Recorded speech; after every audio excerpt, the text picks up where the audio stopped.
السلام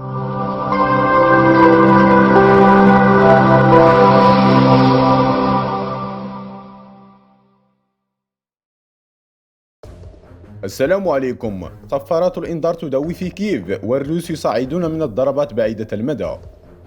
أكدت وزارة الدفاع الروسي أنها أمرت قواتها في أوكرانيا بتكثيف عملياتها بينما كانت الصواريخ تتساقط ضمن أحدث سلسلة من الضربات التي تقول كييف أنها أودت بحياة عشرات الناس خلال الأيام الماضية.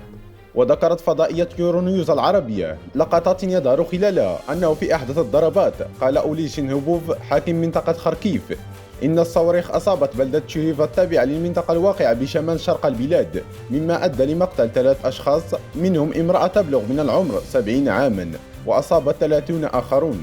وأضافت أوكرانيا أن عدد قتلى هذا الهجوم على المناطق الحضرية بلغ نحو 40 خلال الأيام الماضية. وقالت وزارة الدفاع الروسي في بيان على موقعها على الإنترنت إن وزير الدفاع سيرغي